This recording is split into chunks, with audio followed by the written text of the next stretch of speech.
Hi,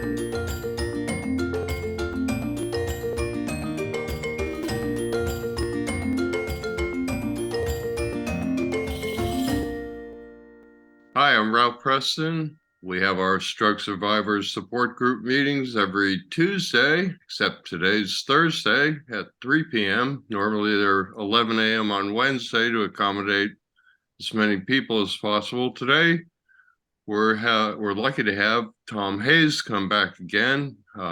Tom's a neuro PT in England, owns his own company, employs a number of other physical therapists. He's knowledgeable about spasticity, and he recently gave a presentation to us on Botox in terms of spasticity.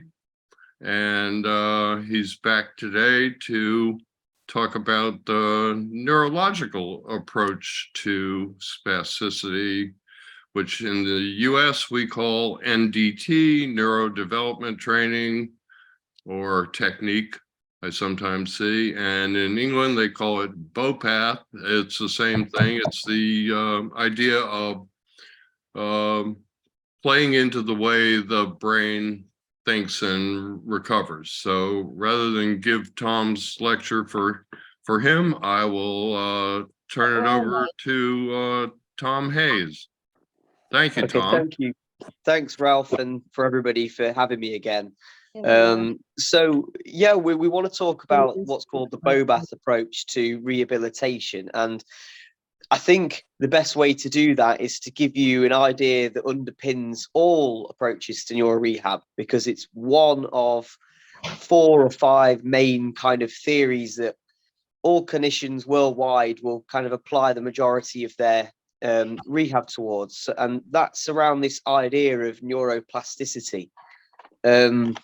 What the conventional science told us back in the early 20th century was that it was often assumed the brain is a fixed structure, that it doesn't change. So all damage is permanent, and the aims of rehabilitation were rather crude, and it was less about making you better or helping the brain to recover functionality, but more about compensating for the deficits that you have.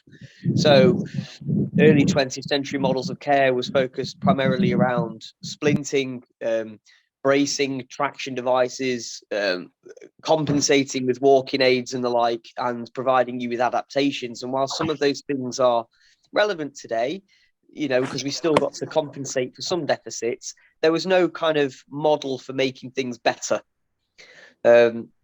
Now, fast forward, and a lot of studies took place with advanced imaging and through seeing patients anecdotally at first in treatments with physiotherapy as the profession developed in a neurological sense.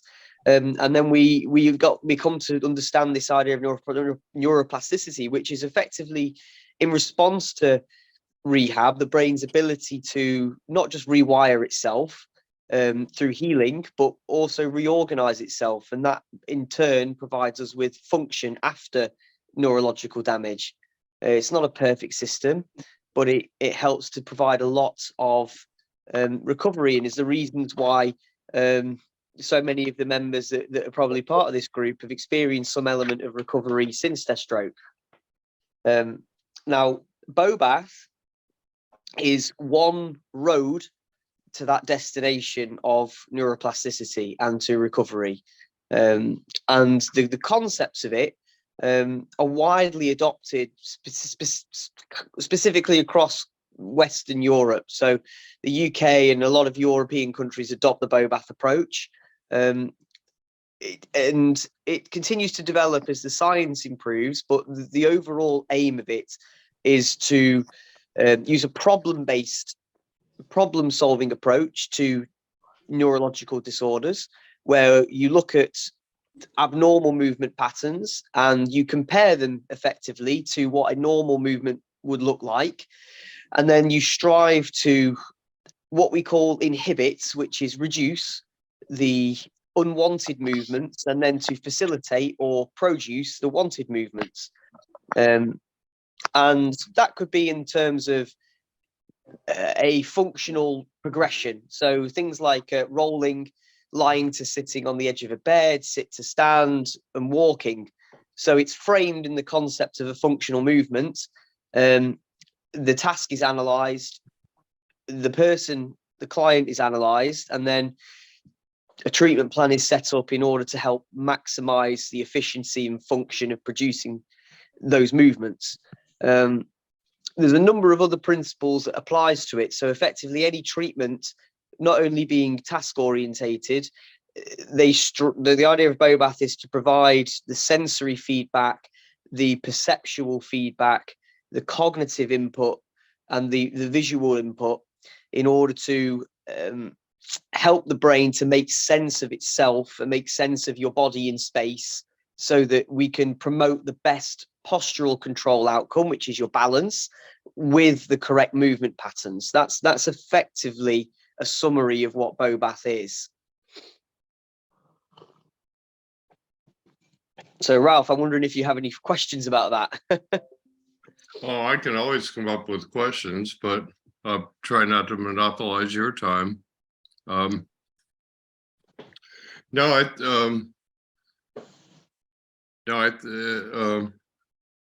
had good results from a couple of different approaches, but the neurological approach is certainly one that that I've experienced personally good things from, and seen other stroke survivors do it. I mean, it's not the end all, but I think that it's important to understand the way the brain works. I'm glad they finally discovered that the brain does have neuroplasticity. Because would be in trouble, as stroke survivors would be in trouble without it. Yeah, I mean, if I give you an example of how Bobath is in action, you might be able to relate more to when it probably had some kind of emergence in your therapy. Sure. So I don't know too much about your stroke, but I don't know whether you had, let's say, a sitting balance problem. I don't know whether you were able to sit up properly when you first had your stroke, or whether when you stood, what happened? Did you lean over? Did you find that you were pushing yourself over? I know I'm asking a slightly personal question, and if you wouldn't mind sharing. Oh, no, I don't mind. Because it was actually a scary moment for me. I went to the local hospital and they shipped me off to the city, and I was in a neurological unit, and I think it was about 2 days after I was there, they came in to stand me up, and it took either 2 or 3 people. I definitely remember that thinking, this is not good, because I couldn't contribute hardly anything. And no, so I didn't have much balance. I asked my therapist why she was always on my left, and she said, because if I wasn't over here, you'd fall over towards your affected side. I said, really? She said, oh yeah.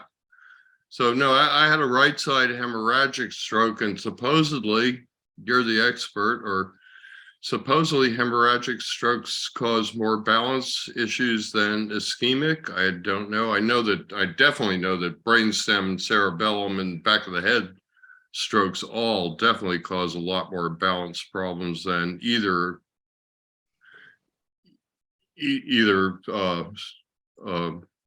left or right stroke.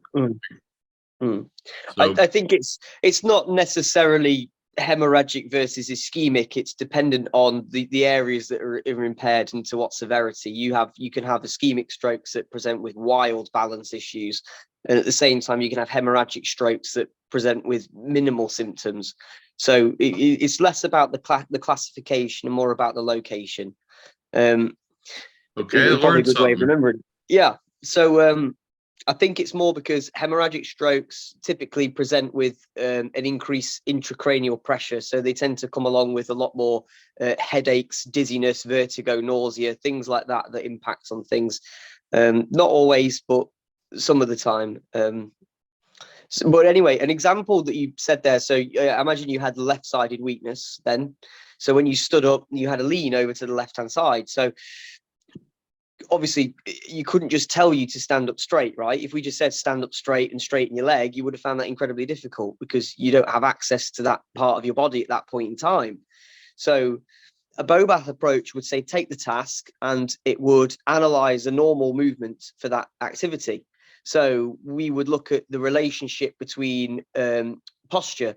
So when you sit forwards, your shoulders will come through over across your pelvis, your head would naturally start to extend up, your knees would weight bear, and then they would promote a simultaneous extension to help bring you up at the same time as the center of gravity is moving forward. So we'd understand the task. Then we look at the deficit. So the deficit is the left side weakness, and that's causing you to lean whatever way, and likely will result in some abnormal maladaptive pattern with your good side, whether it's pushing, whether it's excessive contortions and twisting. So because your brain will try to figure out a problem solving way of getting over the weakness, so it will try and navigate around it rather than addressing it. So you will try to use and overcompensate. And the idea of Bobath would be, well, how do we try to help the brain and prime the brain to understand how to use this leg again in this activity? So the idea is you think about the various systems that we can get the brain to provide the response that we want, or prime it to give the response that we want, even if you can't consciously do it. So a way might be symmetry. So we would symmetrically align your limbs before the activity, so that we mimic the posture that is required in order to complete the task, rather than leaving the stroke leg usually rotated out or not planted on the floor properly. So we'd provide the symmetry of the movement. What we would do is guide the limbs. So the left limb, you might have found that they held you at the hips and they tilted you and pulled your knee forward. So what we would do is replicate the same type of weight bearing and translation that you would actively do, but we would passively do it. It's stuff that you wouldn't know that you do, and that if I stand up, you stand up. You don't consciously think about the small movements that occur to help you do it because it's automatic, but we know what those small movements are. So we'll replicate them so that the sensory information to your brain replicates what the intended automatic movement would be. And that will help the brain to navigate away through the sensory system to get the motor output that we desire. Other concepts that we would do, for example, we could we'd squeeze the muscle that we want to work, so that you would promote that sensory awareness. We could load the joint with pressure of weight. So as you start to come up, we would usually traction the joint down and press hard on it, so that we get an increased spinal activity in that muscle that we want to work. So we prime the peripheral nervous system to communicate with the central nervous system, your brain, in order to provide an output. Now, it's not perfect. It's not like you can do it the first time and then you suddenly stand up.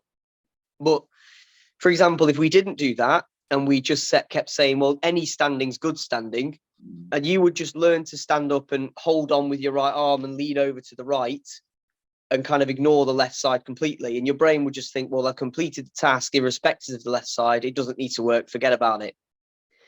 Meanwhile, doing what we do, it will actively engage the brain in trying to utilize that side in a way that's meaningful, it's functional, and providing the right sensory input to get the response that's needed. So that would be a Bobath style of sit to stand. So when you if you do that, does it for lack of a better term, your brain takes the path of least resistance. Some people say it's lazy. So if you enact this neurological approach, does that help put aside or diminish the effort that your brain's trying to make to take the easiest way out? Oh yeah, completely.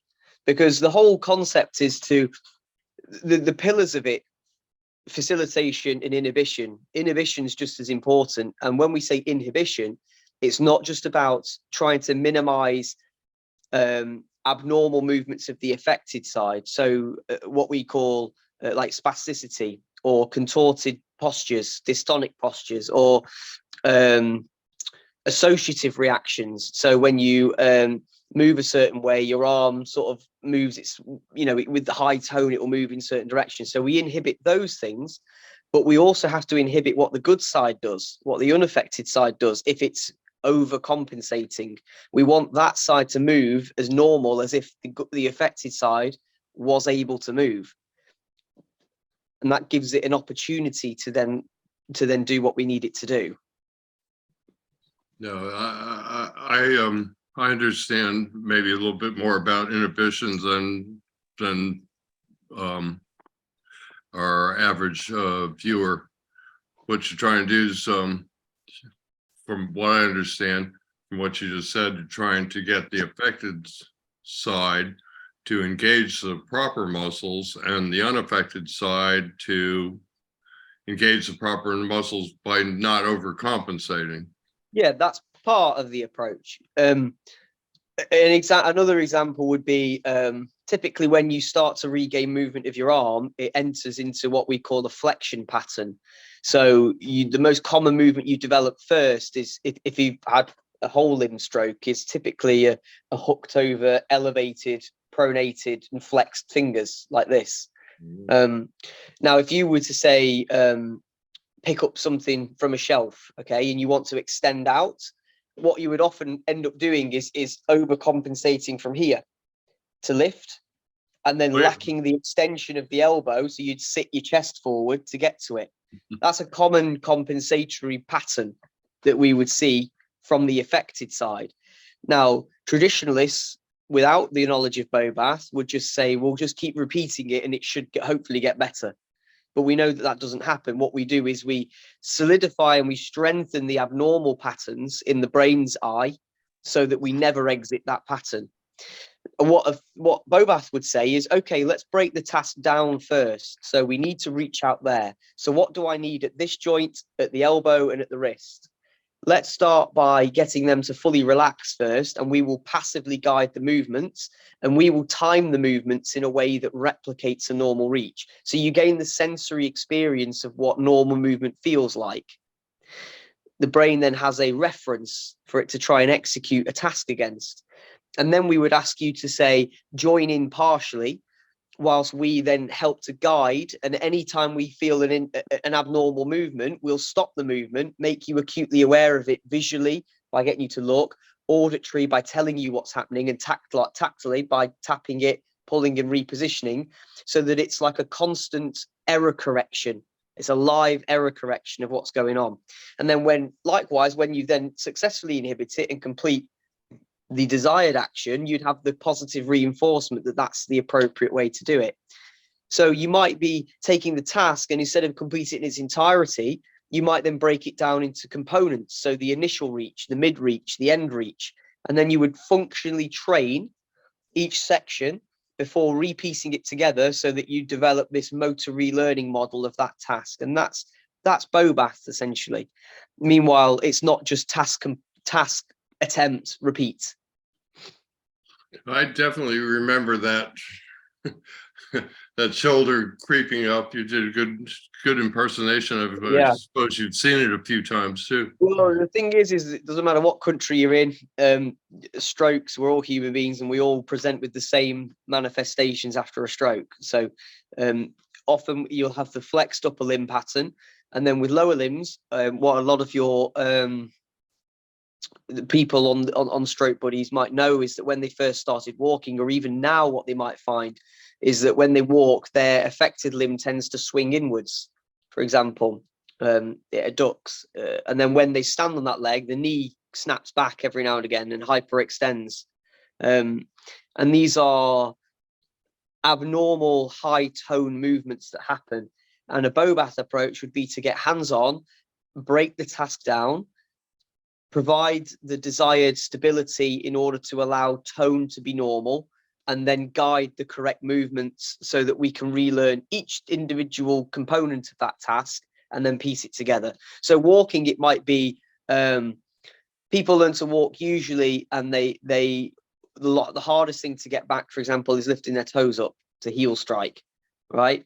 So often that's why we have so many orthotics and AFOs, which we touched on, last time. But just saying someone to pick up their toes, they're not going to be able to execute the task. So what Bobath would say is, well, at what points in gait do you have to pull your toes up? So we know it would be when you first heel strike the ground, and we know it's when you then have to pick up your heel to swing the leg through. So you would then take the phase of gait that you need the movement. You would then set the person up, for example, stood up alongside a plinth or a table where they can really, really stabilize their body. Because if they're unstable, you'll get high tone movements in the affected limb, and that'll because you're off balance. So a key component of it is stabilize the person as best as you can early on, and then you would hands-on guide and facilitate that movement pattern. And then, like with the shoulder, if there's compensatory hip flexion, we'd inhibit it. If there's compensatory hip side to side movements, we would adjust it. The moment it's completed, then we reinforce it and repeat it. And it might be that you're limited by calf tightness. So we might start guiding and find that there's stiffness in your calves, so have to stretch. And it's very much this problem solving approach to, let's take the task, let's break down the errors, find out the cause of the errors, and then find a way to guide the correct way, facilitate the correct way, and stop the incorrect way. So you mentioned, high tone or correct tone a couple of times. How does of course, there are people out there saying, well, that all sounds great, but when I go to move my leg, I got like serious spasticity, or I go to move my shoulder, it's all locked up. How does the Bobath or neurological approach deal with the spasticity tone issue? Yeah, well, this is a big limitation to the whole approach. So traditionalist Bobath, which is only since it started 50s, and it became a modern concept in the late 80s, and now universally adopted. It's moving on, but still the gross consensus of many Bobath trained clinicians, excluding myself, is that spasticity is modifiable and changeable through positioning, stretching, mobilization of limbs, and that it achieves and this is where the conflict is, it achieves a permanent change. Now, that's not true. Effectively, you can adjust spasticity temporarily. So you can stretch fingers out, and you can stretch the flex fingers out and hold it, and you'll feel the drop off in tone. But someone that's high tone, give it 5 minutes after stretching, if it's not being splinted, and the limb will start to recoil back. So Bobath would say that, okay, we need to normalize the tone during a movement sequence. And that's true. So if we were working on sitting balance, we wouldn't leave a limb like this while we're working on it. We would try to normalize and provide a symmetrical posture. So stretch it and position it. However, Bobath would also say, well, if we provide lots of stretching and we do this often and sit them often and just stretch it out and get them to have it symmetrically, that the tone will naturally start to normalize. And that's just not true. Unfortunately, high tone is a direct product of the damage to the pathways. The only true way to eliminate high tone is for that pathway to recover. So unless the pathway recovers sufficiently, tone won't go away. But what we know is that through inhibition of tone during the movement, we will help to facilitate the correct movement neuroplasticity, which would recover the pathway and hopefully drop the tone that way. But the simple positioning, which was the traditionalist view, the simple positioning of the patient in a lower tone posture will reduce the tone just by doing that longer term. That's not correct. I didn't know. I mean, I don't think I heard the term spasticity. I did hear tone early on. I didn't exactly know what to do. All the exercises everybody seemed to be giving me, though, moved the limb or the body part throughout the range of motion. Yeah. So I just concentrated on, I did some stretching, but mostly I tried to work all the various muscles pretty much one at a time, or when you just do a simple curl, your tricep and your bicep are in opposition, but try to do simple exercises and achieve movement throughout the range of motion. And I noticed that when I got full range of motion, was the first time I noticed any. I did not have like ridiculous or hypertonicity like some people do. I mean, I had plenty, but I found that once I could move throughout the range of motion, that it actually was the first time I noticed it started to diminish. Yeah. And then I found that as I got strong throughout the entire range of motion was when it really started going away. Yeah, and that would be because the main pathway that does voluntary movement would have been recovering with you. It would have been reorganizing and rehealing. So as the selective movement, we call it, the choiced voluntary movement improves and your access to it improves, the high tone inversely reduces. So the reason your tone reduced wasn't because you were being stretched. It wasn't because you were being positioned. It was because you regained control of the movement. And that's why the tone went away. Okay. That was the main problem with Bobath, is that there's a lot of it still around. That simple positioning of a patient is, yes, important to minimize contractures, so the limbs being permanently stuck, but just the simple act of positioning is going to have an ongoing drop of tone is just not true. Okay, now I understand the distinction. The other limitation of the approach is that, and particularly neurodevelopmental therapy, the version of Bobath, which is the earliest iteration of the whole concept, which is very much based on completion of movement milestones. So what it thought was that in terms of the hierarchy of movement, it compared the development of movement as an infant, so head control, sitting balance, rolling, crawling, kneeling, standing, cruising and walking, the baby milestones, right? And what it assumed was that when you have a neurological damage, that because there's the re-emergence of primitive reflexes, that your brain enters an immature state of movement, such as that of an infant. So the early NDT approach was that you need to sequentially progress through each functional milestone and never progress to the next one until quality completion of the prior one is achieved. What that didn't take into account, and for a large proportion of clinicians that still adopt the purist approach don't take into account, is that you have lived experience of how to move. And as long as you have cognitive ability and you have the awareness of your surroundings and things, your spinal cord is organized into automatic circuitries for walking because you've done it for many, many years. You have bits of your brain that store goal-directed movement for memory. So that's why as you practice a sport, you get better at it, because you have stored movement plans for set tasks. When you're a baby, an infant, you don't have those pre-stored tasks. So it's, when you view it in that frame of mind, it's not logical to stop someone attempting other functional activities until they complete rolling, for example. So the traditionalist view might be, well, we're not going to work on sitting balance till this patient can roll to their left side in bed. Okay. And then they wouldn't go past that until that happens. But what we do know is that, well, actually, if you sit them up and you work on the components of perception that make them struggle to roll, or the trunk components that help them to then roll, you actually improve backwards chained movement, the prior tasks, via completing that task. So actually what the techniques are about now is getting people upright and weight bearing and standing as soon as physically possible, even if it takes a lot of assistance. I tell people to pay attention to their bodies and work what works. Yeah. Because if you're suddenly getting some motion and it's not according to the way they say it's supposed to happen, well, you just might have a different progression than the way it says in the book.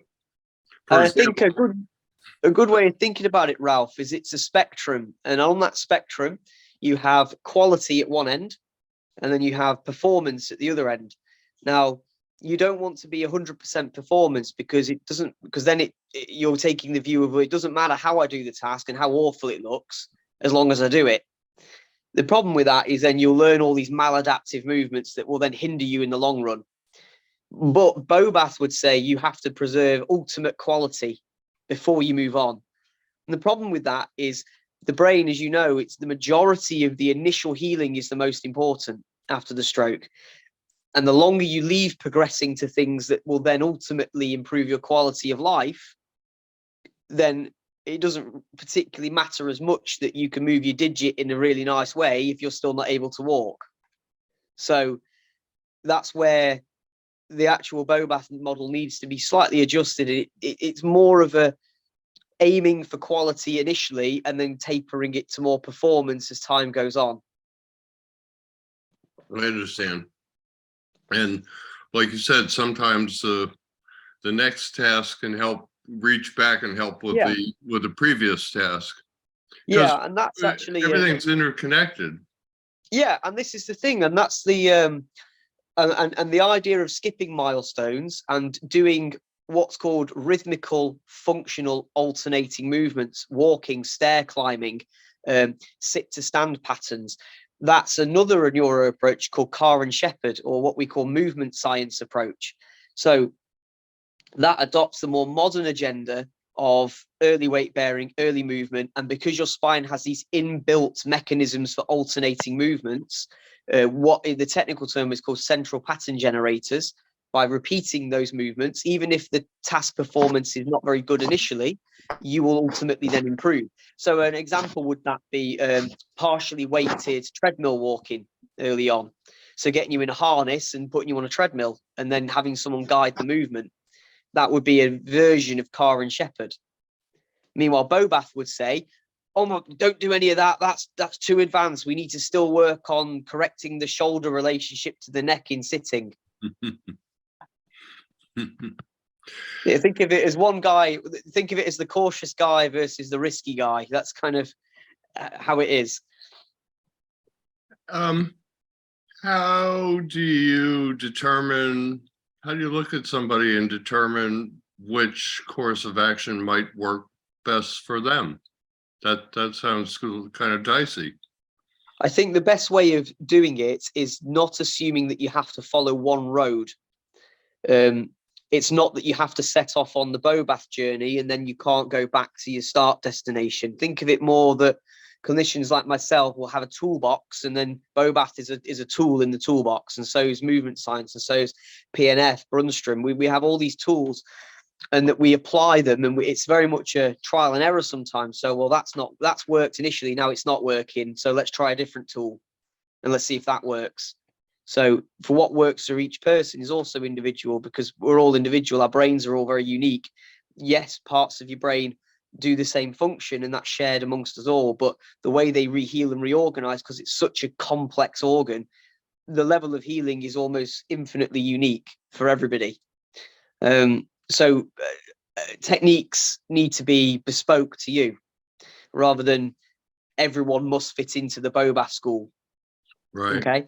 I think the general consensus I have is that with the limitations of Bobath, it tends to be very good for patients that have very good cognitive ability.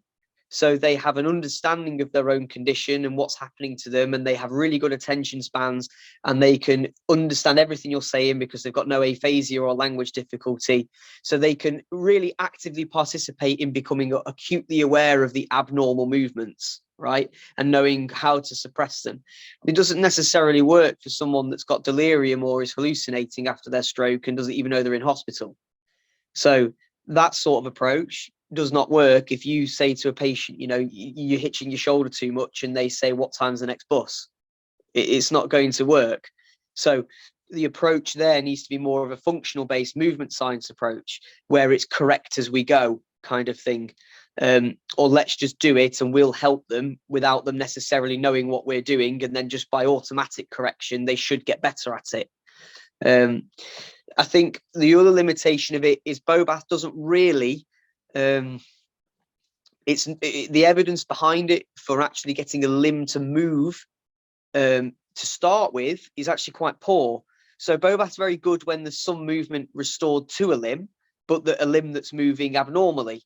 So it's very good at that corrective kind of like an instructor and a student kind of learning from each other. But when you've got a really dense, really flaccid limb, what we find is that no amount of, quite often, very, very few times does any amount of passively guided movement completing a task actually help to restore some movement in that limb.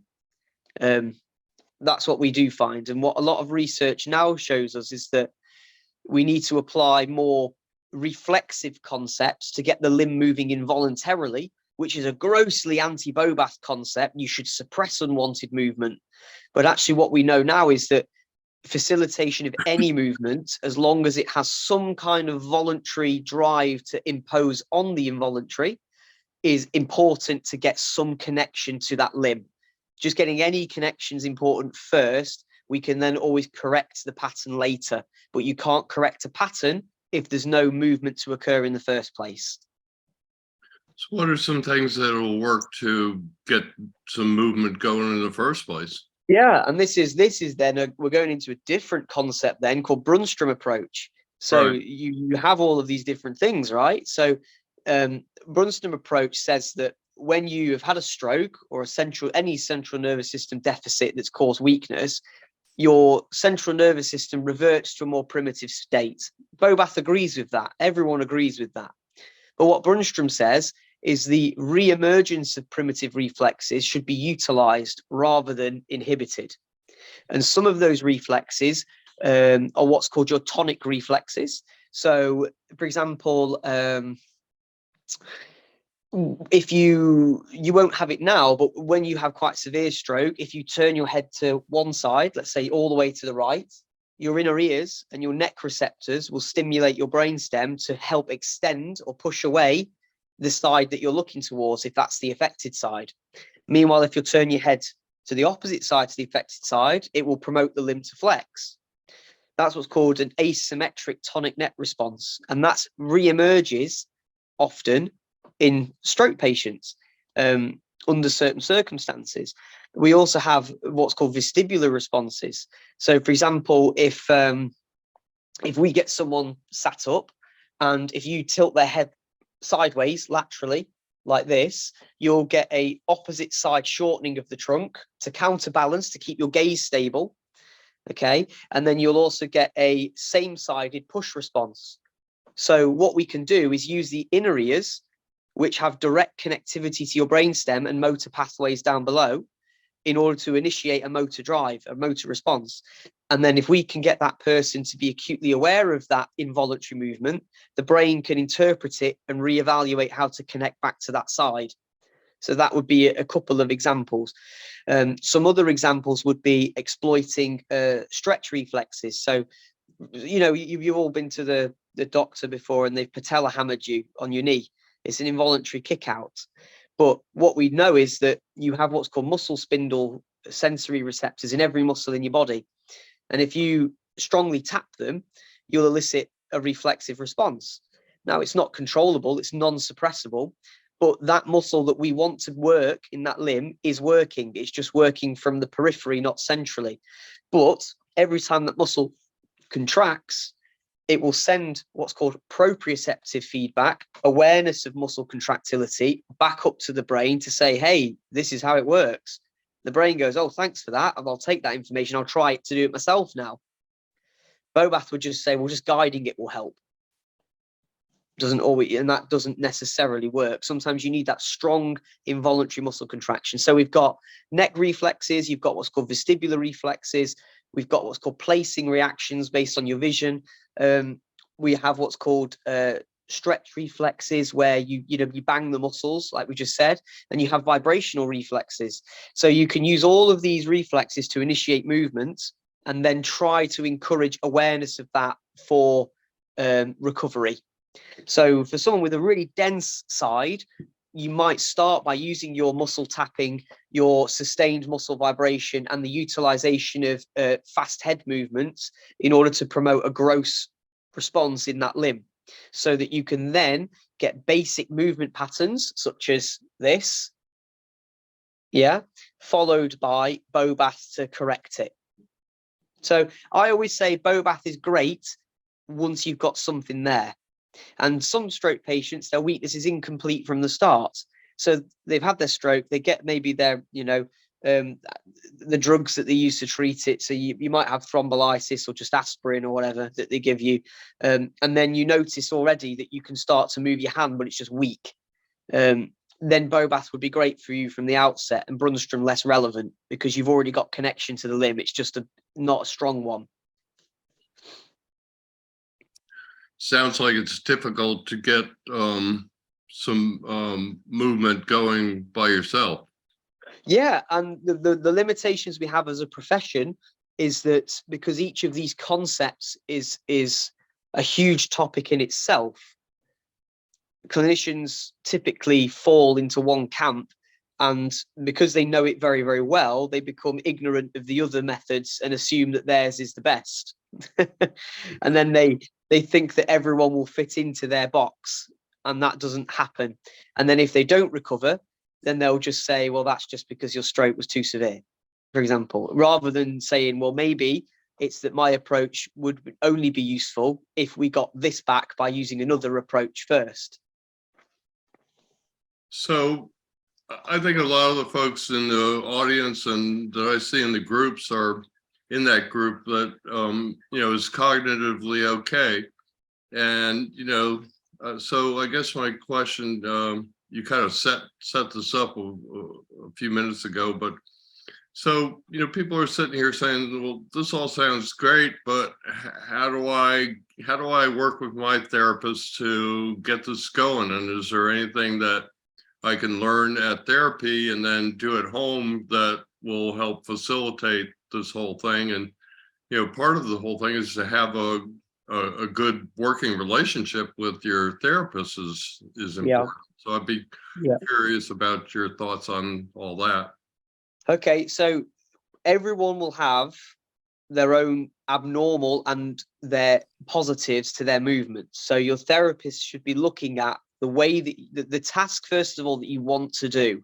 So you need to provide them with a goal. So it can't just be, I want my arm to move normally again. That's not how it should work. Okay. It should be, I want to be able to open this jar of mayonnaise, right? And then put it back on the shelf. That gives the therapist a context to look at, well, what is required for normal completion of that task? What muscles need to work? What's the timing of those movements? And what's the postural demand in order to complete that? Okay. They then will assess you and should be like, well, what part of that demand can you already meet? Can you stand up unsupported and allow your limb to move without losing balance? Okay, because if you can't do that, then they need to think, well, we need to first set the task in a lower demand setting, sitting, for example. Then they can look at your attempt at movement. And if they find that you're overly flexing, for example, but that you've got a good abduction, then they might decide that the component you need to work on is the mid reach. And from there, you can work on just isolating elbow extension. First of all, stretching out the biceps, and then trying to find methods for you to voluntarily get elbow extension without abnormal positions. And in order to do that, they might employ a series of different methods. They might put mirrors in front of you so you can visualize what's going on with your arm without necessarily having to change your posture. So you could look straight at it. You could try body mirroring, so you could have both sides repeat the same action. So the brain has a reference point from the good side of what the coordinating activity is. Then you can also adjust the movement to say, make it easier based on the demand of the movement. So lifting a mayonnaise jar into a shelf is against gravity, and it involves a long lever arm. The arm biomechanically is longer, and when you put a load at the end of it, the torque on your joint's higher, so the demand's higher. So you might want to shorten the task first and bring things closer. And then work maybe against gravity. So things like pushing your arm out along a table as if you're dusting the table outwards.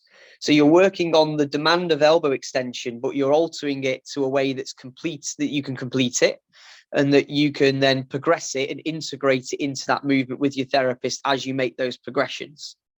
But for some strokes, they might have elbow extension, but they might just have a poor wrist function. So it's very much, what's your deficit in the context of the task you can't do? Because the limb, we need to look at how each joint is controlled and moves within the movement. It's not you can't just say, I want the whole thing to do it now. We have to break it down. Yeah, I found breaking things down was in the beginning. They'd hand me the sheets and they'd show me the stuff, and I think you have to do it perfectly, just the way it says on the sheet. And that wasn't always possible. I considered it like cheating if you didn't. And Yeah.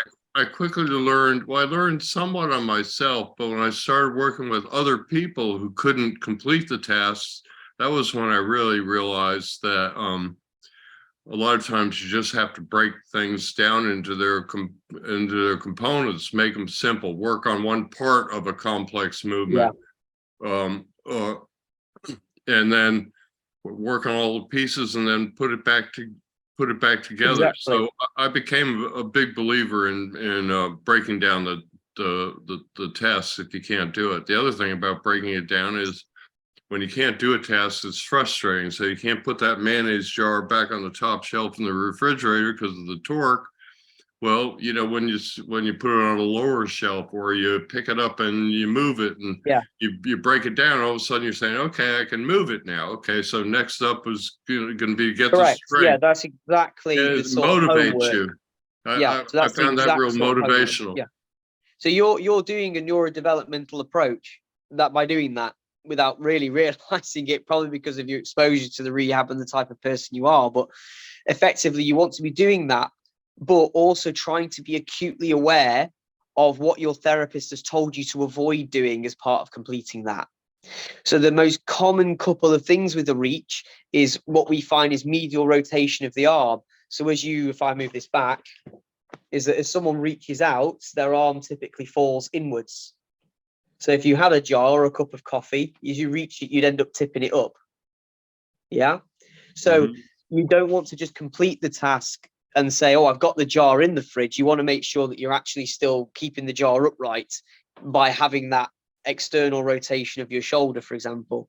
Another common thing that happens is, as you start to get flexor synergies in your arm, you'll find you can grip things. You might struggle to release, but you find you can grip things, but that the moment you try to move the object away from your body, you can't grip anything anymore. Yeah. So it would be to not just rely on your grip in a way that you can manage it. The amount of times you see a patient with a stress ball and they just have it there and they're doing this over and over again. And that's great. But I tell you what you need to do is, why don't you straighten your arm and try it now? Because a lot of you will find is that you can't then do it, or it's a lot weaker, because the movement of you doing this was reliant on you activating the whole synergy of flexion. And that's not selective movement. That will just predispose you to always grip in this context. Yeah. Meanwhile, you need to break the movement away and then work on your grip. So that explains why I used to go get the mail every day and hold it and try to hold it onto it and not drop it on the way to the house. And if I put my hand down by my side like it was normal, and especially in the beginning, it'd drop right out. And that explains it, because I'm moving it away from my body. Yeah, those wrists can be tricky, like with the cup. Yeah, when you extend, you got to be careful.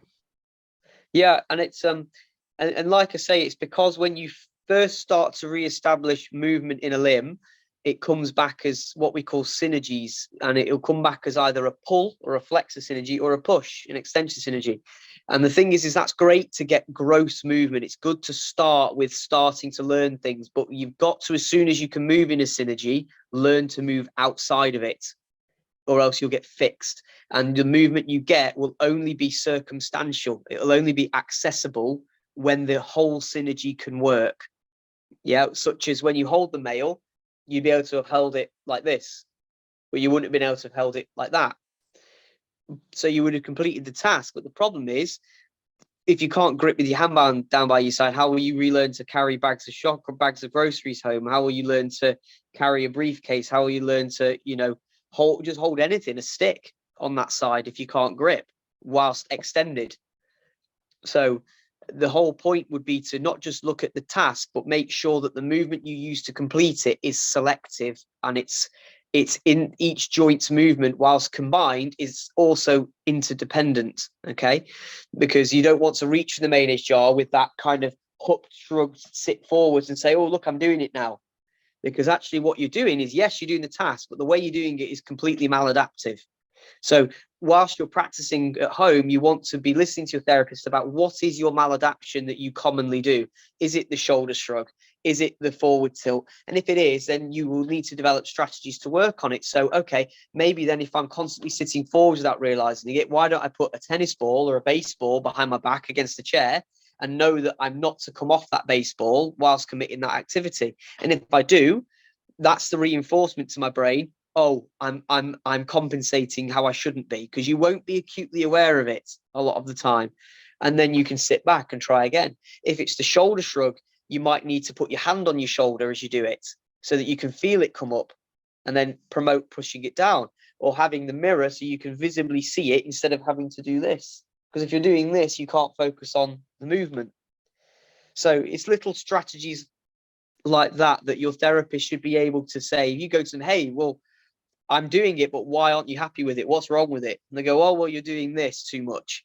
Okay, what strategy can you give me so that I can work on that and take a self-management approach outside of therapy that contemplates what you're doing for me, rather than you doing all this really nice work with me for an hour, and then the next week I unravel it all because I fall back into the bad habit you spent the last hour doing, trying to get me out of. Because it's pointless them doing that for an hour, and then when you then practice it at home, you go straight back to the abnormal pattern.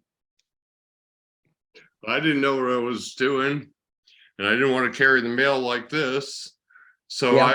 I just kept practicing it. What I did was I kept thinking about my thumb, because your thumb has to push against the rest of your fingers in order to hold the mail, and I did it with my hands down, so if I let go of that thumb, There you go. the mail would drop. And in fact, if you have 4 or 5 pieces of mail and you don't push hard enough, sometimes the mail in the center will fall out while you're still holding on to that newspaper or whatever that's wrapping it. So I just kept thinking about the thumb, and eventually I got the thumb to, I guess I got the brain connection going. I got the thumb to push enough that the mail didn't drop.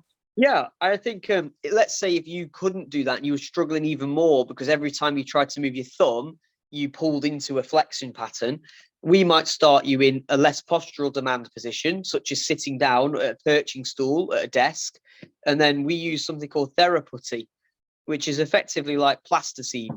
And then we roll that out, and we might get you to just make thumb indentations in it with your arm supported on a table. So the arm is fully supported above the hand, but you're just isolating that one movement. And then you would gradually move the arm further away to do the theraputty. Then you might put an unstable surface under your elbow whilst doing it. So you've got some support, but not enough that you can completely rest it down and fixate. And once you can do it, then we'd do it free movement. So we'd have it in a hooked position where you're more comfortable, and then start to move it out. So you see the kind of task. We got the demand, we've got what you can manage, and then we've got a way to strip it all the way back to basic function and then start to build it up. So you did quite well you're very acutely aware of the problem and how to have done it help yourself in that instance anyway. Well, yeah. And I found that when you break things down, once you master them, it's time to make it harder again. Yeah, that's it. Yeah. You can always make it harder. So then it will be, instead of carrying the mail, it will be carrying a dumbbell around with you. Well, it was, other things with the thumb. I mean, obviously we're using the mail as an example, but it was something that I did. And obviously when I got to where, that thumb was working pretty good, and I was aware of being able to hold it and not let go of it. But when I had that kind of connection, that came in useful for everything with the thumb, Yeah. So, people out there are going like, well, who cares about the mail? We're just using that as an example of an approach of what kind of approaches you can take. So, well, I know you and I could talk about this forever. I don't know if anybody else out there's got any questions. I know you like questions and interactivity, so. Yeah, sure. I have a question, Ralph. Okay, hang on just a sec, Mitch. I'm going to change the view to gallery view so we can see you. All right, go ahead, Mitch. So Tom, I just wanted to see if I could understand your approach to someone with a high degree of hypertonicity, someone that is maybe in the hand is very contracted, and in that flexion synergy. What is your approach? You mentioned many different schools of thought, but what is your approach to helping to inhibit that hypertonicity? So if is the hand fully contracted? So even if someone stretches it, are the joints locked? The Because that's joints the are not locked. It's all hypertonicity. so it can be stretched out slowly. It can be stretched out. So what would your Yeah. approach? Well, the approach would be if it was that high tone to the point where it was a completely closed up hand. The first thing that do you have Botox or do you have any kind of anti-tonal medication for that? I mean, me personally, I had my stroke 34 years ago when I was 6 years old. So yes, I've been through Botox before. Yeah. So, but yeah. So it sounds like you've mentioned stretching over and over again, but Yeah, no, it won't provide that permanent release. That's the thing. So yeah. what you would want to do is you'd prime the limb by stretching it, but then in terms of the activity, we'd want to try and facilitate extension of the hand. Now, dependent on how much movement you have in the extensor synergy at that point, depends on what task or what stimulation methods we use to do that. So it could be that once we stretch the hand out, we're able to use simple tapping on your wrist extensors and the hand will start to open. And then we can work on that and try and get voluntary involvement of it. Describing it how you've described with this incredibly high tonicity limb, to me, that denotes often quite a significant stroke in terms of a motor aspect of things. You would want to, first of all, try and reduce medically, pharmaceutically, the level of spasticity there, because that's incredibly high. So Botox would be great just to release the hand first, because even when we start getting extensors to work, the level of input they provide will not outweigh the underlying tone to promote movement. So you'd want to at least inhibit the side that's overly gripping so that any movement we do get is allowed to re-emerge into a range. Okay. Another method I would probably suggest for something that was high tone would be functional electrical stimulation for something like that. So I don't know whether you have access to that over in the States, but it's effectively like we'd place like electrodes on your forearm over where the extensor muscles are. And then as we stimulate them, we can get the muscles we need to contract to physically do so in such a way that will force open the hand. And then from there, we can maintain the hand open whilst we practice functional patterns and then include the wrist extension and gradually turn down the frequency of stimulation on the machine so that you can take over. Yeah, I've been through eStim before, and it usually creates an irradiation pattern that brings me further into flexion synergy. Oh, okay. But Botox, it was a long time ago, and I've been considering trying again. My next question is, if you have Botox injected into the spastic musculature, and you work the opposing musculature, over that entire, what is it, 3 months that it is effective, or maybe less than that? It's peak at 3 months, but you typically don't have a course. You have a course every 6 months, typically, in this country anyway. Yeah. Okay. So let's say that you work those extensors, you get some strength back into them, but then the tone comes back. Like, so what then? Do you just continue to get Botox the rest of the life? No. The likelihood is you'll need a couple of courses, but the more that you develop extension and the opposing movement, it will naturally inhibit spasticity. So the true way to drop spasticity is to develop strengthening of what's called the corticospinal system, which is the one that does voluntary movement. So the more you engage the opposing synergy and gain selective control of that, it will denote a higher level of recovery of that tract, which will inhibit the spasticity naturally. The other way is that if you can work the opposing muscles, we have this phenomenon at spinal level that's called reciprocal inhibition, which is, for example, in order for me to, say, pick up a heavy weight with my biceps, my triceps have to relax. Now, that's not a voluntary process. That's just a segmental spinal process, okay? But if we can do the same with extensors, then the more active the extensors can be, then the more the suppression at a spinal level of the flexors would be. So what we would find is that whilst Botox course is needed to start the intervention of therapy, if we can then get some extension pattern, the tone that returns is less than before the first course of Botox. My therapist never focused on strengthening of the extensors, which bothered me. So, what I've been working on lately is my own inhibition techniques, and then trying to strengthen through facilitation the extensors, not only concentrically, but eccentrically as well. Yes. So in terms of the extensors that you've got, what sort of range of movement do you have available to you in terms of extension? Right now? Yeah. That's my range of motion. Yeah, so it's more fingers, is it? So there's not too much at the elbow, is there? The elbow tends to be... No, I have full range of motion of the elbow. It's distal more than proximal. Well, can you straighten the arm fully out, though, to the side? Yeah.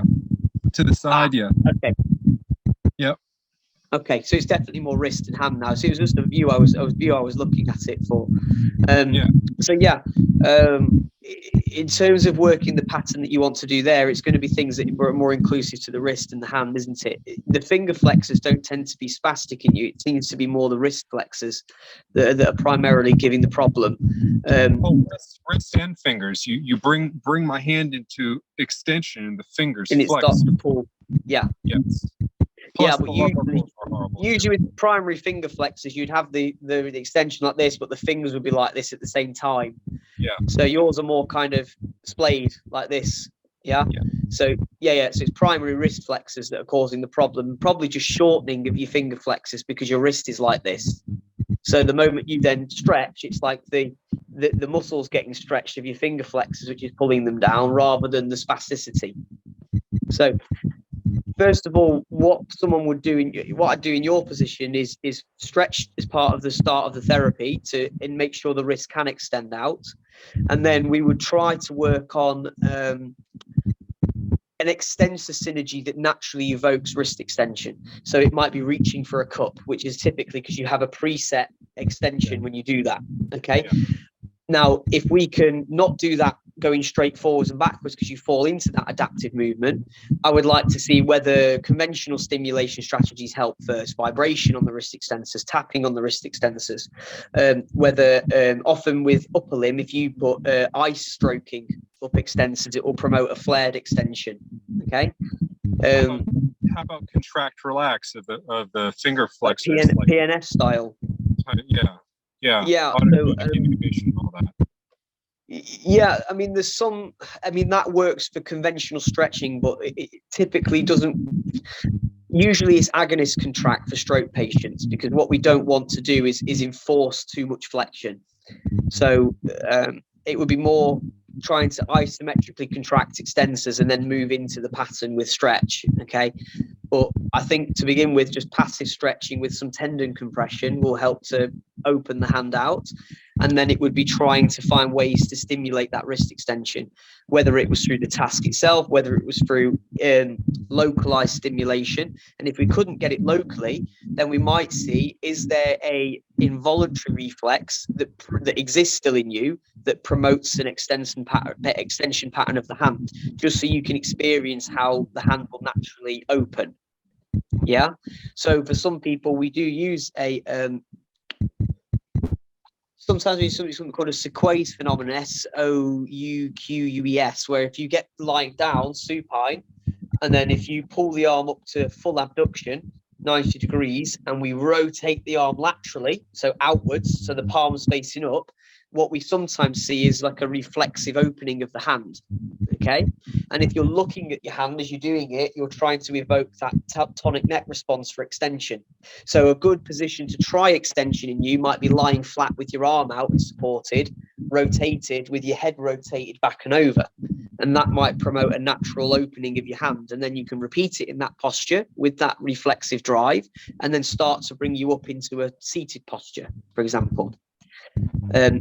Failing that, like holding a cup that way too, or something like that. yeah. So you would integrate it into that kind of position. So the other approach, like we've already said, is e-stim. But if the e-stim overflows in you and gets into other muscles, because the problem with e-stim is if it's turned up too high, it initiates pain, and the pain response for any limb is a flexor withdrawal. Yeah. So if it was just too high for you, then it pulled you in. So it could still be worth doing. It just created overflow. Yeah. So even at a low intensity, though. Yeah, low intensity would create the stimulation, but not inhibit the spasticity or activate the extensors to the point where my hand could open. Yeah, but it would still be important, though, because if you can provide the sensory stimulation to even the skin that represents the same nerve root as the muscle tissue through the activity, it will still help to improve some kind of extensor response. So I find breathing really helps when I'm stretching, and being really conscious and just focusing on release, even mental imagery of releasing the hand as I'm bringing the hand back. Yeah, it's very important. Stretching, like while watching TV and not focusing on it, really doesn't do what I want. Yeah. No, I understand. The other things the therapist could try and explore with you is whether your inner ears have any influence on your arm.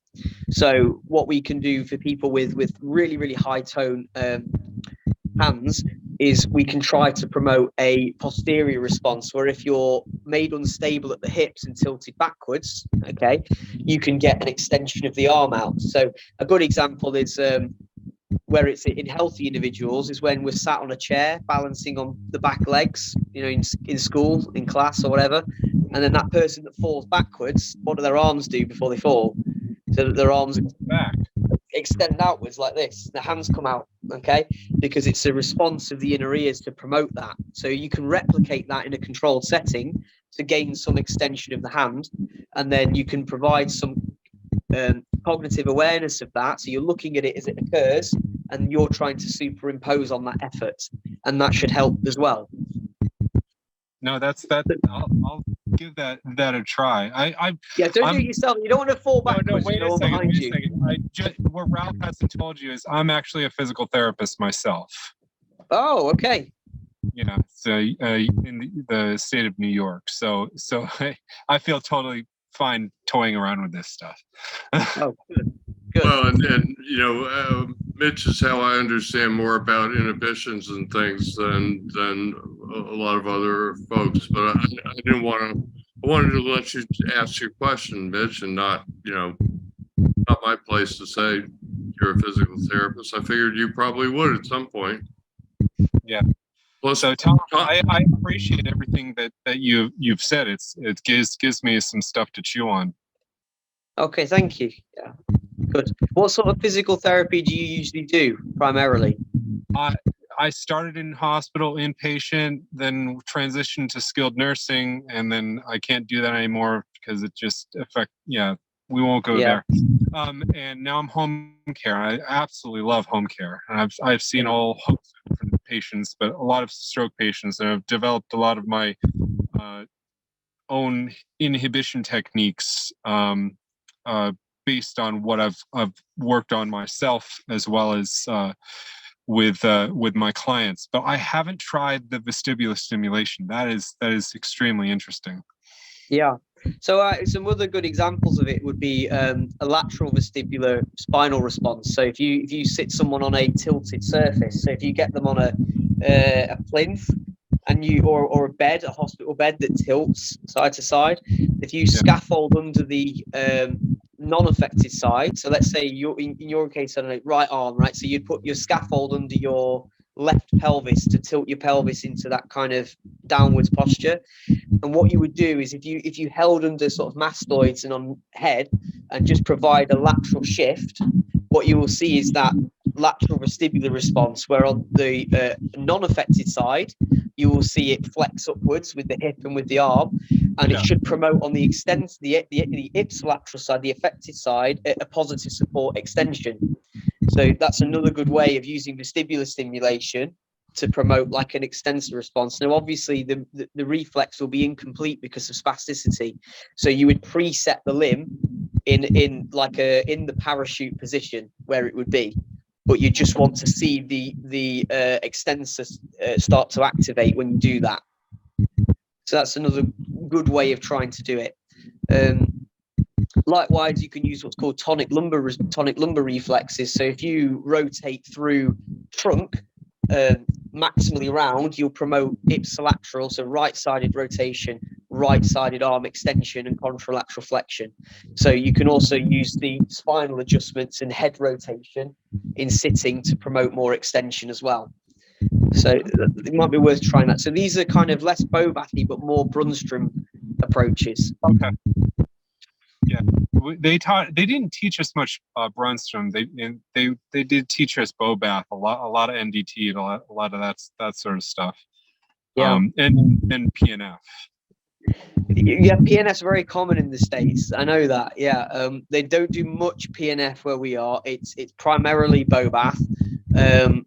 We do movement science and Bobath. Carr and Shepherd basically is what the primary sources of neuro rehab is over here. But what I would say is that the Scandinavian countries use Brunnstrom a heck of a lot, and it works really well. When you said that therapists, what they really should do is look across the spectrum and just kind of figure it out and not be stuck in one. That's where I am. Like I'm very artistic and very creative. Like that's why I love home care. I do what I call MacGyver PT. Yeah. Within the home, you get to use whatever you find in the home and just figure it out. And I find I've developed my own techniques based on that kind of MacGyver mentality. Like, let's look around, let's see what we got, let's see what's going on with the patient. Let's try to figure out what works best in a customized fashion for that patient. Yeah. So. Yeah. No, I can relate, because the business that I run is community based. We call it community based if you call it home care. So the same thing, but I also do hospital work as well. So I mix and match the two. But yeah, that's great. Did you want to ask me anything else, Mitch? Therapist to therapist. Therapist to therapist. Just. What do you think about not just functional but creative movement? Like I have a series of phases of post-stroke rehab: increase range of motion, explore range of motion, apply range of motion. Increased range of motion is basically what you were discussing. Explore range of motion, however, is very much a teacher-student mentality of your dominant side versus your stroke-affected side. Your dominant side is teaching your stroke-affected side how to move. You can do it to music. I encourage very slow motion music like Enya or Yanni or something soundscapey that you're just kind of either doing it simultaneously, symmetrically, or you're doing it one then the other. And you're just, after you do these inhibition techniques and you're working the range and stuff like that, just try to be creative with your movement and just try to explore it. Yeah, I think the movement therapy side of things is a really, really good approach. I know a lot of movement therapy is used with Parkinsonism-like disorders, but there is some good research into the use of stroke therapy as well. And the reason why that is really good, the explorative movement in conjunction with conventional techniques, is because it exploits another submotor system. So everything that we do in terms of conventional NDT or Bobath is what's based on the cortical systems. Okay, so motor cortex, corticospinal into modulatory extrapyramidal systems to promote responses. But when you use music, what's really good about that is because it exploits dopaminergic pathways in the brain, it utilizes what's called the basal ganglia, the movement regulation center, and that can promote automatic automatic patterning of movements through its connections to the reticular formation in the brainstem. So what we know is that using movement to promote kind of what's the best way of putting it, kind of that state of kind of happiness through moving helps to provide an increased drive for descending motor output. So yeah, music therapy, I tend to, most if not all of my sessions, even in hospital, I put music on during rehab. So music is very, very powerful. Yeah, which is something I didn't mention, but but music is really good. VR is another good one that we use as well, which is still coming through, but that's also quite a useful tool at the minute. And the apply range of motion phase is basically constrained induced movement therapy. It's CIMT. I'm sure you guys practice that as well, correct? You're going to be surprised. No, what? We don't use it a lot at all. I know that we have the guidelines, where they have to have a certain degree of elbow extension, wrist extension in order to promote it. The primary source where I use CIMT is within attentive patients. So if they're fully attentive and haven't got perceptual difficulties, then I don't feel the need to use it. But when they've got primary right side brain issues, so they've got the left side that they're not attending to, but that it's got full movement typically. So it's the ones with the parietal lobe deficits, so that have got right superior parietal lobe issues. So they've got full movement when they're attentive, but when they're not looking at it, it's in a contorted, poor kind of postural position because they've got no proprioception, they've got no deep pressure sensation. And what we tend to do with those is constrain those patients, because we know that when their good arms constrained or hidden, they will naturally attend more, and that will not only improve their sensory ataxia, but will also help to increase their visual spatial awareness of the world on the left as well, which will then promote better balance, better walking. So that time I use CIMT, but it's not a regularly used method. Yeah, it's more regularly used amongst all the clinicians that I've seen that deal with upper extremity and stroke, because your natural tendency, as you said, is the path of least resistance. You want to use your dominant hand for almost everything, and you're overcompensating, with great regularity. And sometimes you just need to tell this good hand, no, you can't do this. You gotta actually use the dominant hand in order to create neuroplasticity and the rewiring. It's a useful concept. It's trying to get adherence over here, patient adherence to doing something like that. People are very impatient in this country. We put people into clinics oftentimes for 2 weeks at a time, and under this therapist supervision, and enforce we'll put the left arm, like my left arm, in a sling, or put a mitt over it or something. There's a college local to me called Ithaca College in Ithaca, New York, that actually does upper extremity boot camps, which is really cool, with the occupational therapist students, and the OT students set up various tasks for you to do CIMT with your stroke. So it's really cool. I think it's just not it's culturally not a thing that's part of the rehab in this country. I use it, I just don't use it regularly. And I still get good outcomes. It's just interesting. Yeah, I've never heard of not using it to the degree that we do in the United States. Yeah, and there'll be plenty of things that we do that you've probably not done over here either. So it's very much just there's different things therapists do across the globe. I'm trying to think of something now when it came to CIMT, but no, we don't typically use a lot of it. Okay. No. Yeah. Well, I'm good, Tom. Thank you. I don't want to domineer the session, but Ralph, you can take over from here. Thank you. No problem. It's interesting and relevant, and I would be remiss, Mitch, if I didn't thank you for the education I got, because I actually, believe it or not, folks, I understood about 90 or 95% of what they were talking about. So thank you, Mitch. Those who don't know, Mitch and I worked together a bit on the side, and I needed an education in order for him to even be able to talk to me about about the concept. So no problem. I'll go ahead. Well, we lost a couple, but we still got some folks here. Anybody else got any questions? I have a question. Okay, Mike.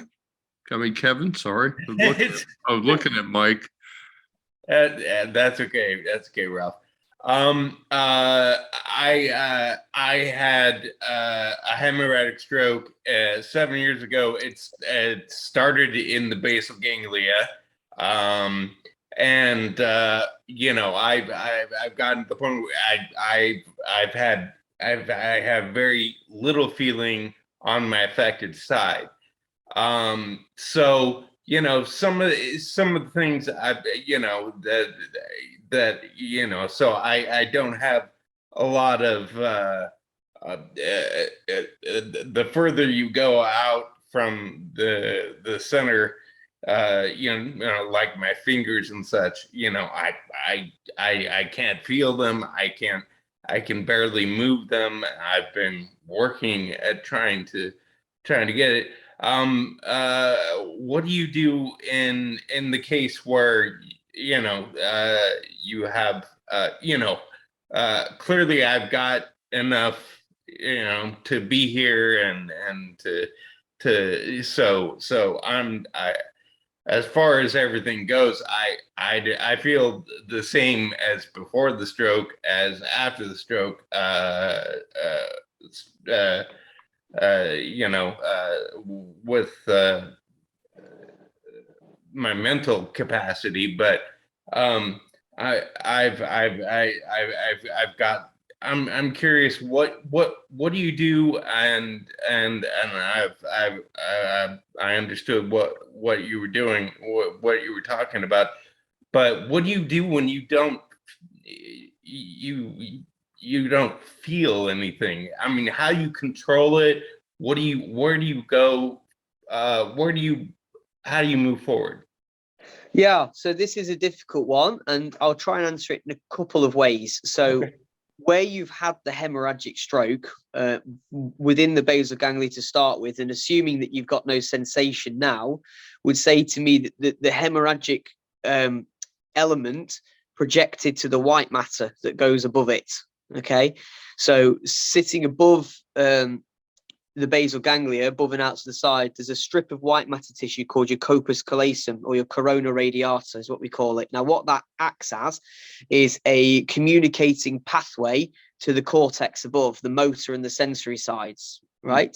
So often basal ganglia hemorrhagic strokes, they don't have direct damage to the cortices, but what it does is it interferes with the wires that come from those areas and that can then attach to the brainstem and the spinal cord. There's a couple of problems with that, if I say it that way, which is that because the grey matter's not particularly affected as much, the wire and the very specific regions of the brain in the white matter is affected. The more specialist and the less free space, typically the more severe the symptoms, which is like the complete sensory loss and a significant amount of weakness, right? So healing and the road to recovery is usually a lot longer with those that location of stroke for movement. In terms of sensory input, there's the only ways to try to recover that is to use multiple different methods of sensory bombardment. And what we use by that is we exploit all the different ways that you can perceive sensation. And we see, first of all, can you interpret any of those things? Okay, because there's more than one sensory system. We have what's called your spinothalamic system, anterior and lateral. We have your dorsal column system. We have your spinocerebellar systems, and we have your visual pathways. Okay, so we have to know, is there anything that you can feel from that limb, first of all? So, for example, you might not be able to feel discriminative touch, but if someone gripped onto your arm and squoze it, could you feel the pressure? Okay. Can you feel pressure? Yeah. I have a little bit of sensation. I mean, you know, I can feel, but I like barely feel. I can feel when I touch or you know, do stuff. I mean, I can walk. I used to be confined to a wheelchair, but I can walk, and I'm getting around pretty well. But my arm, there's not much there.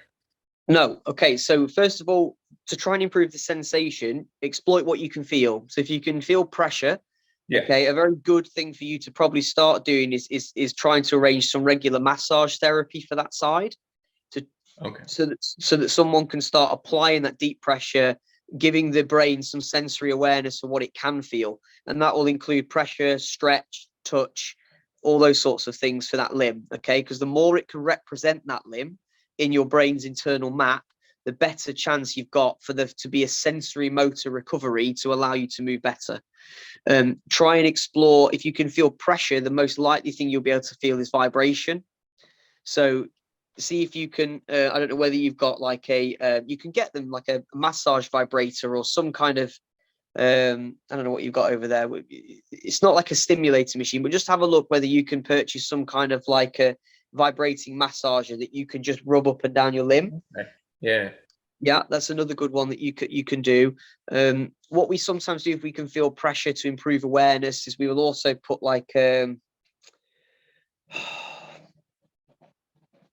lost the name of it now, but it's like a sleeve that you can put up in order to provide that awareness. Okay, so it's just sensory bombardment to begin with.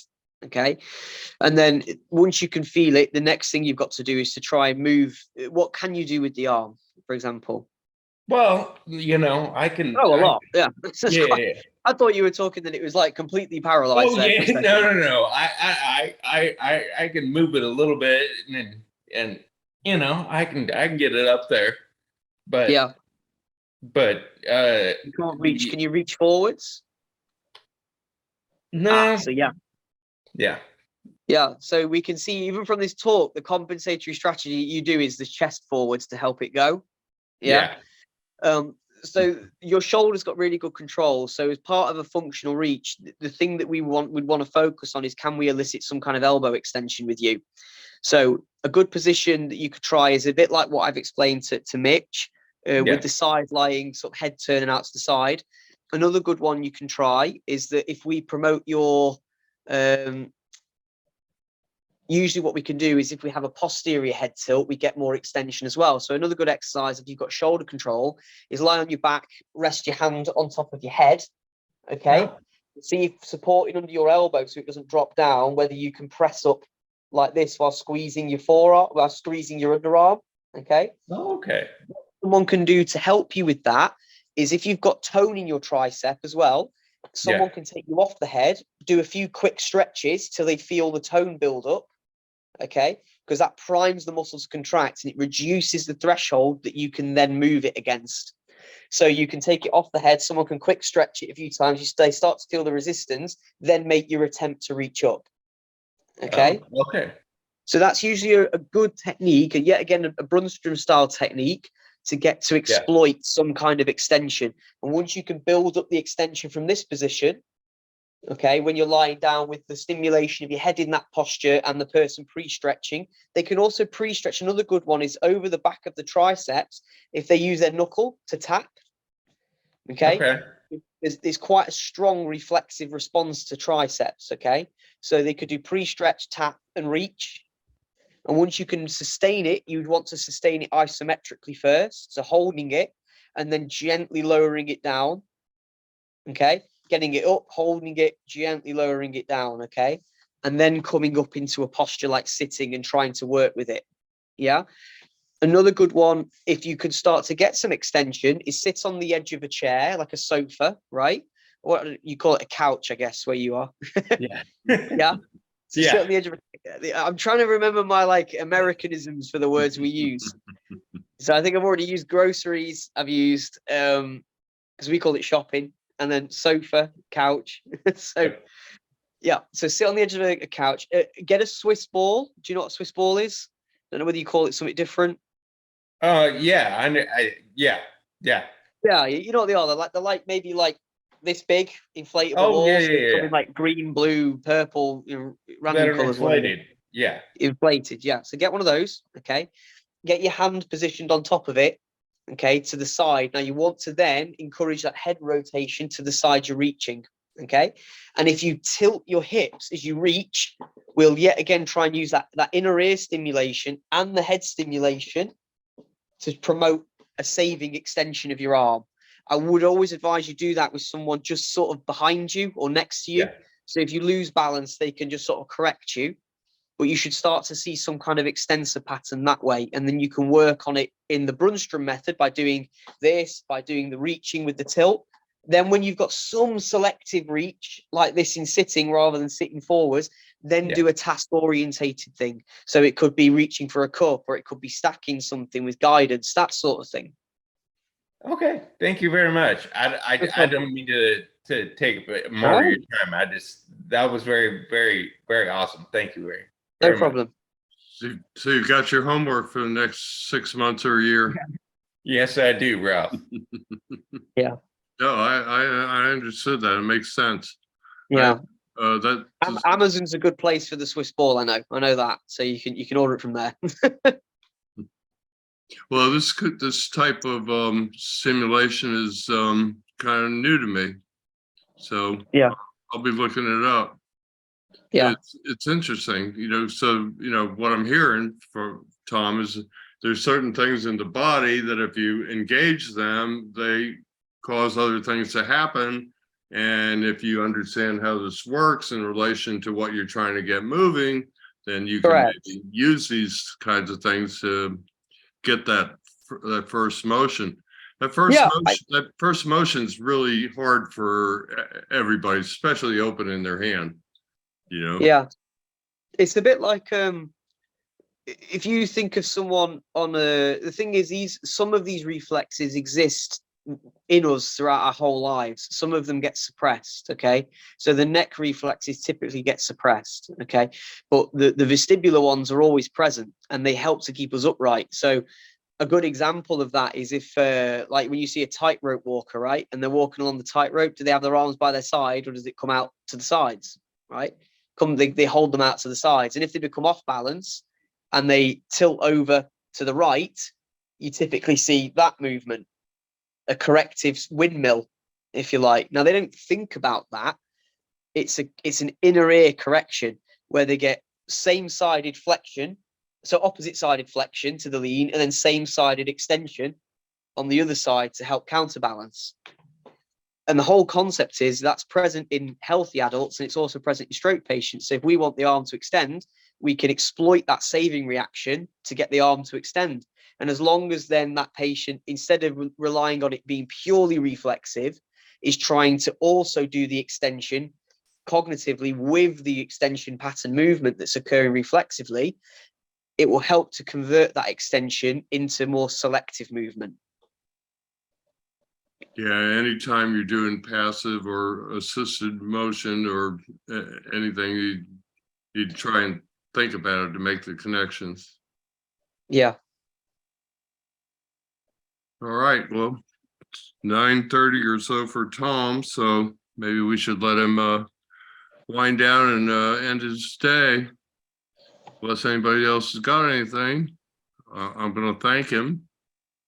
I have a minor question. Okay. In the beginning, you mentioned something about pressing the muscle to relax it. Yeah. How long do you do that for? So you don't press the muscle to relax it, you press where the tendon is, okay? Because when you press the tendon, what it does is it sends an inhibitory signal to the spine. So you'd need to know what muscle you're pressing, and then I can kind of tell you where to push, okay? So which muscle are you trying to relax? My shoulder. Is it because it's being pulled forwards? At times, I can feel it like if I don't sit straight, I feel like the muscle is pulling forward, and so I have to pull my shoulder back. Yeah. Okay. So what you'd want to do then, if you put your fingers to where your armpit is, okay, and then rub your fingers up and down until you feel like it's coming over like a guitar string like muscle. So you got to put some pressure in, and you'll start to feel that you'll come over like a guitar string here. Yeah. So maybe not in your armpit, on the front, just there, and then rub up and down. You'll start to feel like a guitar string, okay? And that's your pec tendon. And what you'd want to do then is apply like a push in with 2 fingers and then a slight pull, okay? And if you hold that, and then you hold it, usually it depends for everyone, because it depends when you start to feel the relaxation happen. For some people, it could be 5 seconds. For others, it could be a minute. So you hold it for as long as you feel like you can then feel that the shoulder gives, and then you can relax, okay? And then you can try it again. Okay. Did you find it? I did. It's right here in the front, not in the armpit. So Yeah. So it's at the front, at the where the line of the armpit starts. Right, just inside there.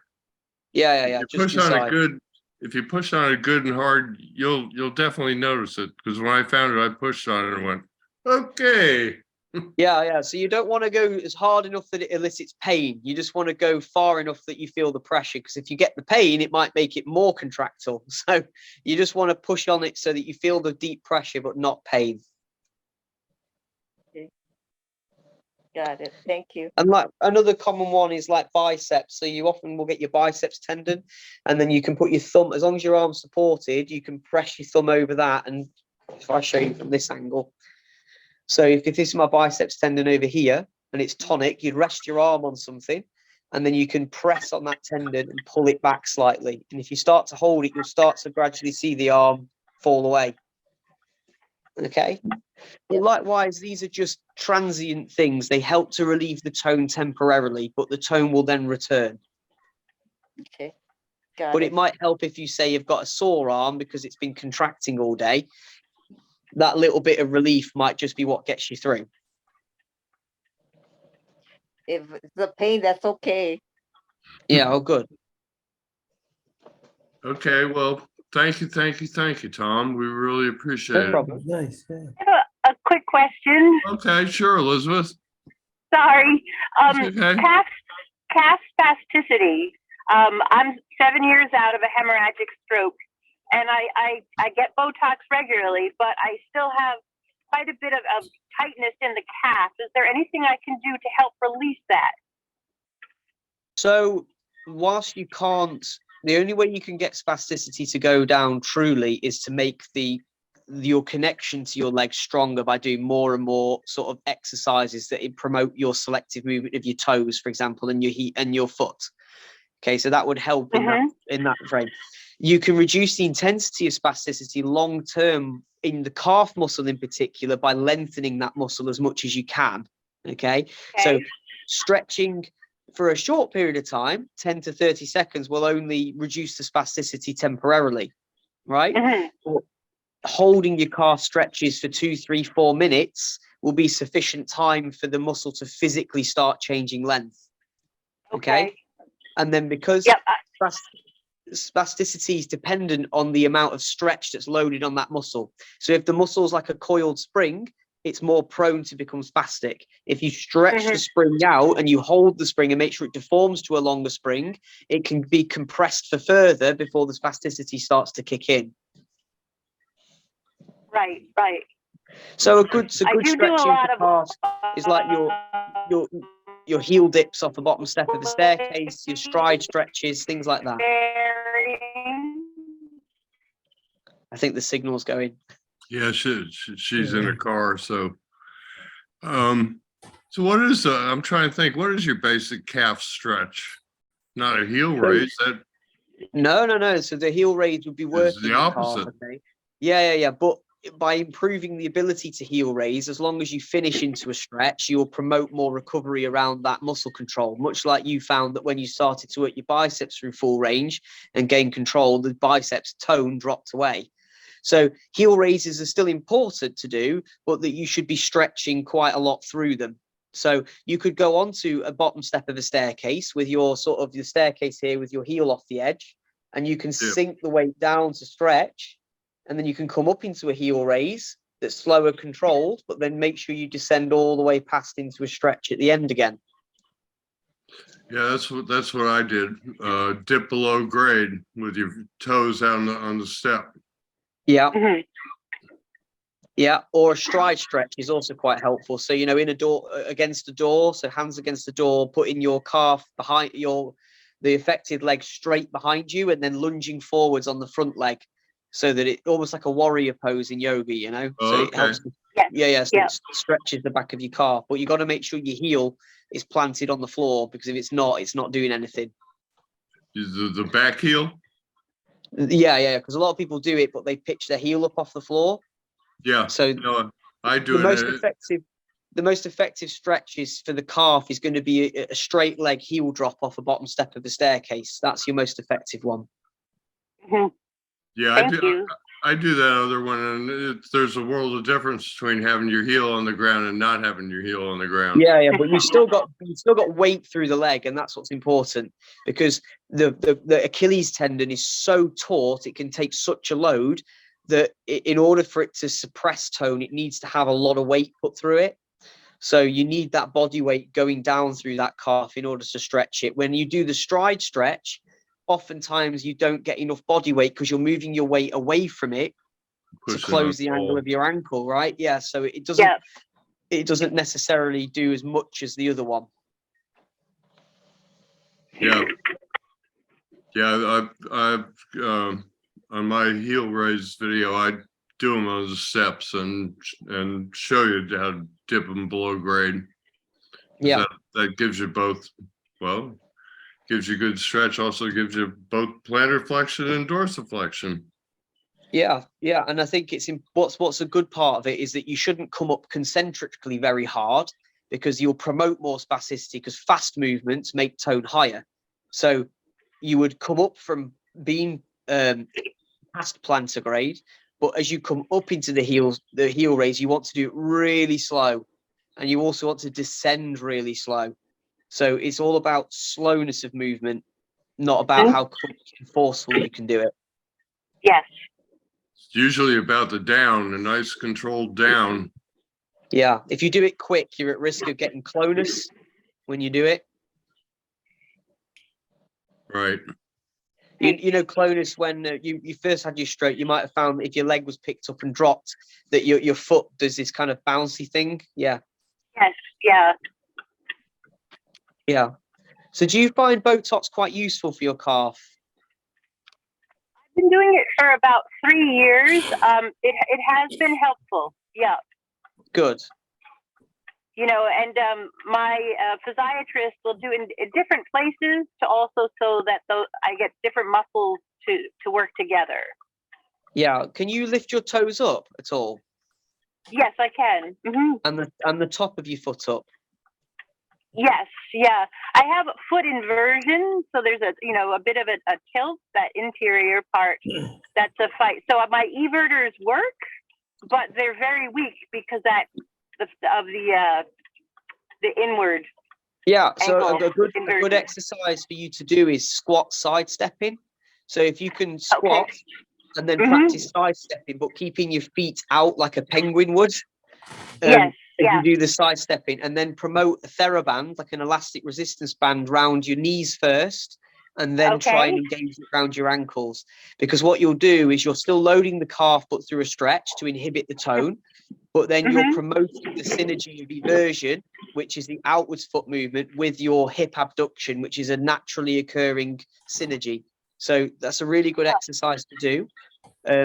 And then what I would also work on is trying to get your single leg standing balance quite good. Yes, that's a challenge.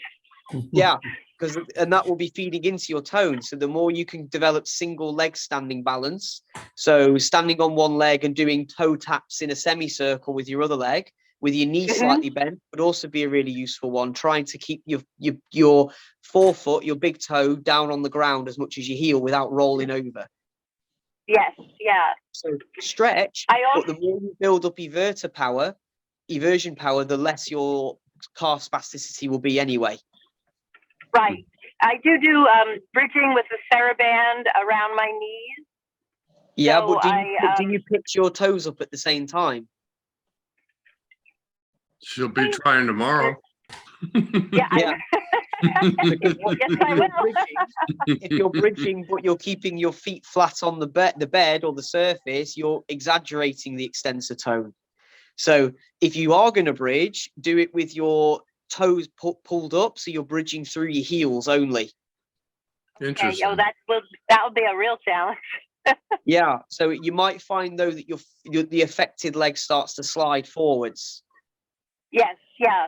Well, I've been working on loading the foot before Yeah. I bridge, so that doesn't happen. Yeah, and if that's happening, a good modification is, yet again, if you could get a Swiss ball, or I don't know how good you can get on and off the floor, whether you can put your legs up on a chair with you lying on the floor, but doing a straight leg bridge. Have you ever tried straight leg bridging? No, I have not. Yeah, so hold your legs straight on top of a raised surface and lift yourself up into like a plank position. Yeah. Mhm. Because then you can focus on pulling the toes up through that movement without a fear of your foot sliding out. Right. No, that makes sense. Yeah, and once you I could do it also with both do- legs, you would then raise. Once you could do it with both legs, lifting your bum up, you would then lift your non-affected leg off the surface, so your single straight leg bridging on a chair. Mhm. Yeah. Well, as Ralph said, I'll be trying that one tomorrow. Oh, there you go. I've got lots of homework. Yeah. And yeah, I need to look up a straight leg chair bridge, which I'll do. Yeah. I need a picture. Once I see a picture that I'm. Yeah, it's a shit. I wish I could draw it for you, but you're gonna get me. It's Otherwise, okay. you're gonna get me on the floor of the kitchen showing you. I have a supercomputer in my pocket. Yeah, I don't know. Let me see. I'm on my laptop. Let me just quickly get a picture of it for you, because I'm sure I'll be able to. I'll load it up, and I can turn it around. Hang on, and I'll make it so you can share the screen, which I did. Oh, hang on. No, I'm not on my laptop. I'm on my phone. So what I was going to do is turn the Oh, okay. phone around to show you. Right. Yeah, do one of these. Yeah, that's it. So I'm just logging into Physio Tools, which is what we use to provide exercise programs to patients. And then I can get one up for you.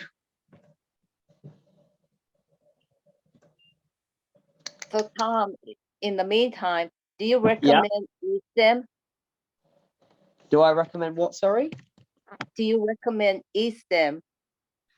It depends on what it's for, but if it's for high toe management, then eStim is quite effective. Yeah.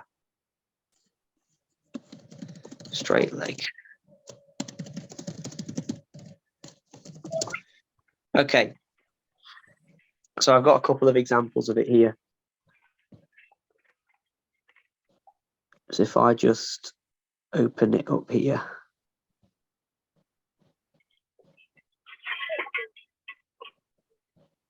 So how do I turn this around? Can I turn the camera around? Can you see that? If it'll focus, we could. Hang on, let me take the blur off. How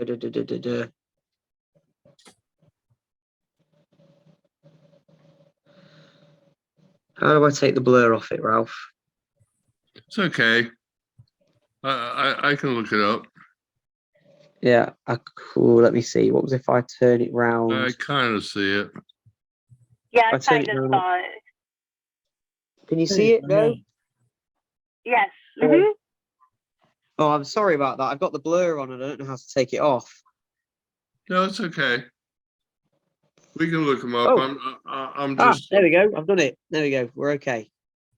I can flip it round now. Oh yeah. Yeah. Oh, okay. So this lady's also got an opposite leg motion, which would be a good thing to try as well, because it will help promote eversion as well. So you can see now I've paused it, and you can zoom in. Her reverters here are working quite heavily.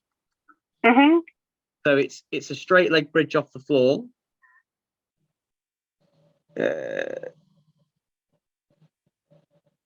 Like this. I bet that'll give you a good